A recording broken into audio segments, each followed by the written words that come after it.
princípio do aberto e fechado diz que as entidades de software, tipo classes, módulos, funções, devem ser abertos para extensões, mas fechados para modificações. Mas que porra... Fala galera, vamos codar? Seja bem-vindo ao meu canal, meu nome é Gabriel e esse é o segundo vídeo de uma sequência de 5, onde em cada um deles eu falo sobre um princípio do Solid. Hoje eu vou falar sobre o princípio do aberto e fechado. A primeira vez que eu entrei em contato com esse princípio, eu cheguei nessa definição que é bastante formal. E ela é bastante confusa. Eu lembro que eu olhei para ela e falei, mas o que isso significa? E basicamente significa que o nosso código tem que ter duas características. A primeira característica é que o nosso código deve ser aberto para extensão, ou seja, que a gente tem que construir código que seja passível de ser estendido, que a gente possa fazer os nossos módulos se comportarem diferente conforme os requisitos mudam, e assim a gente consiga atender às necessidades da aplicação. E o segundo é que o nosso código deve ser fechado para modificação. Isso significa que o nosso código-fonte é inviolável, que uma vez que a gente construiu o código, a gente não tem que mais alterá-lo para fazer alterações de comportamento no sistema. Mas como esse é um canal que a gente mostra código, vamos ver um pouco de código na prática para ficar um pouco mais fácil de entender? Imagina que você tem a seguinte situação. Você tem uma classe quadrado, uma classe círculo, e você tem uma função drawAllShapes, desenha em todos os formatos, que ele basicamente recebe uma lista de formatos e, se for um quadrado, ele desenha um quadrado, e se for um círculo, ele desenha um círculo. E aqui a gente tem uma main, que a gente monta uma lista com círculos e quadrados, e a gente chama a nossa função para desenhar esses círculos e quadrados. Então, se a gente roda ele aqui, ele roda todos os círculos e quadrados. Essa função drawAllShapes, ela não está de acordo com o princípio do aberto e fechado. Por quê? Imagina que vem um requisito que agora a gente tenha uma classe triângulo. E essa classe triângulo, a gente precisa saber desenhar ela. Então a gente vai ter um shape novo aqui, triângulo. E aí a gente vai ter novos triângulos aqui na nossa lista. Com essa lista de triângulos, se a gente rodar o nosso programa, ele não vai saber desenhar esses triângulos e esse é o nosso requisito. Aonde que a gente teria que mexer para fazer com que esse novo requisito fosse atendido? A gente teria que vir nessa função drawAllShapes e colocar um novo if. Se o shape é triangle, a gente vem e desenha o nosso triângulo. Repare que essa função ela não estava fechada para modificações. A gente teve que modificar ela para atender o novo requisito do sistema. E tudo bem, se a gente rodar aqui agora, o requisito foi atendido. A gente consegue desenhar os nossos triângulos aqui na tela. Como que a gente faria para esse código atender o princípio do aberto e fechado? O segredo está em abstrações. A gente tem que construir abstrações. Então, nesse caso, para resolver esse problema, a gente teria uma interface chamada shape e ela teria uma função draw. E aí, cada um dos nossos shapes, seja o quadrado, seja o círculo e o triângulo, eles implementariam essa interface. E aí, eles teriam que implementar o método draw. E agora, quem saberia desenhar o quadrado, o círculo ou o triângulo seria a própria classe. Então, aqui na classe quadrado, a gente desenharia um quadrado. Na classe círculo, a gente desenharia um círculo. E na classe triângulo, a gente desenharia um triângulo. A gente não precisaria mais do shape type. E aí, a gente simplesmente teria círculos, quadrados e triângulos. Com a nossa lista só com círculos, quadrados e triângulos, a nossa função drawAllShapes não mais teria que fazer essa lógica e ela simplesmente receberia uma lista da interface shape e para cada shape, na lista de shapes, a gente simplesmente mandaria desenhar. E aí se a gente roda o nosso código, ele desenha corretamente. Imagina que agora a gente tenha que implementar um shape novo, um formato novo que seja, sei lá, uma classe linha. A gente teria que apenas criar uma nova classe chamada line, que estende shape, e aí a gente teria que implementar a função draw. Repare que adicionando esse novo requisito, a gente não teve que mexer em código nenhum que já existia. A gente simplesmente criou uma classe nova e passamos ela para a nossa lista. A nossa função drawAllShape ficou fechada para modificação. A gente não tem mais que modificar ela. E o que a gente tem que fazer é estender a classe shape. ou seja, ela ficou aberta para extensão. E aí, se a gente rodar esse código que desenha quadrados, círculos e linha, a gente vai ver que ele vai conseguir desenhar a linha com sucesso. Beleza, a maioria dos artigos da internet, eles param por aqui. Ó, a gente conseguiu construir uma interface, a gente não tem mais que mexer na nossa função drawAllShape e problema resolvido, atendemos todos os requisitos do aberto-fechado. Mas será que a gente atendeu mesmo?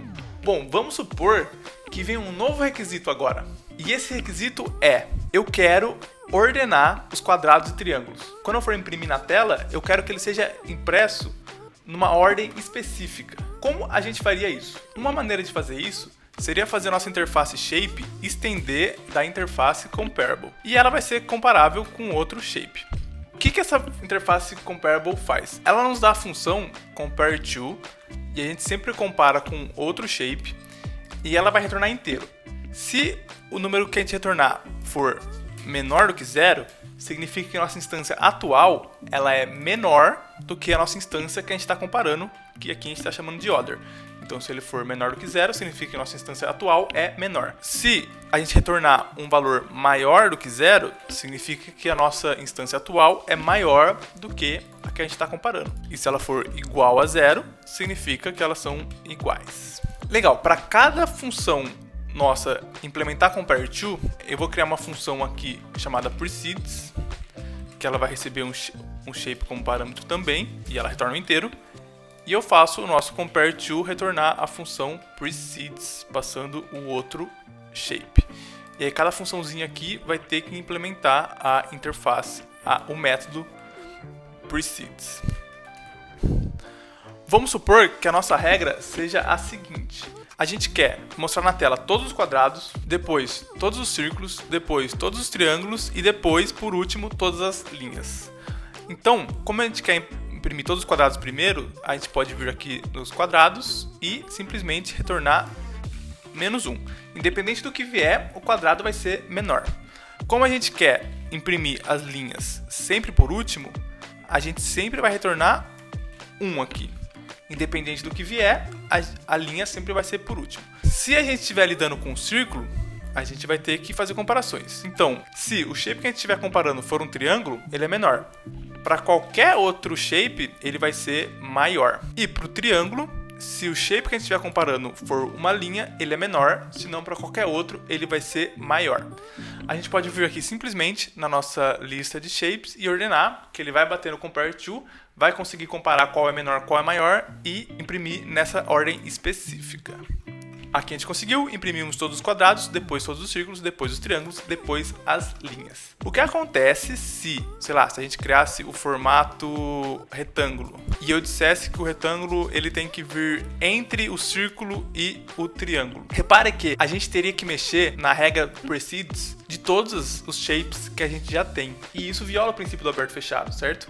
Porque as nossas funções, as nossas classes círculo, triângulo, todas as nossas classes de shape, elas não estariam fechadas para modificação. A gente teria que vir aqui e modificar. Como a gente resolveria esse problema agora? Uma solução seria a nossa interface shape cuidar da lógica se um shape precede outro ou não. Para isso, a gente teria que transformar a nossa interface shape numa classe abstrata, transformar as funções em abstratas e a gente teria uma lista com a ordem dos shapes, ou seja, o quadrado vem antes do círculo, que vem antes do retângulo, que vem antes do triângulo, que vem antes da linha. E aí a nossa função precedes seria implementada aqui na classe abstrata, com a seguinte lógica. A gente teria o nosso shape de parâmetro, a gente pegaria o nome dele, a gente teria o nosso shape atual, a gente pegaria o nosso nome, pegaria o índice de cada um desses nomes aqui na nossa lista e aí a gente simplesmente faria um índice menos o outro. Se o meu índice menos o índice do shape for negativo, significa que eu sou menor.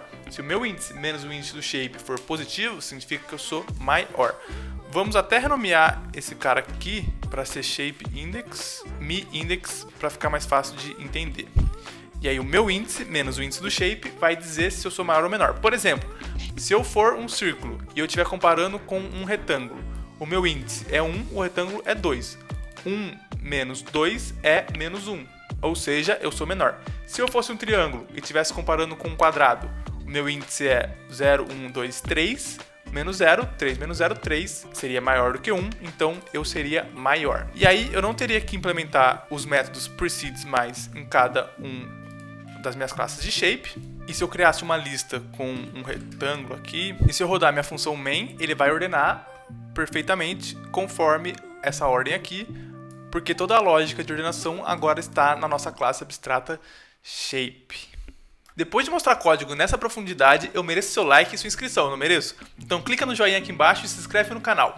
E o que a gente conclui de tudo isso? Que o princípio do aberto e fechado sempre vai ser essa busca de saber o que compensa deixar aberto e o que compensa deixar fechado.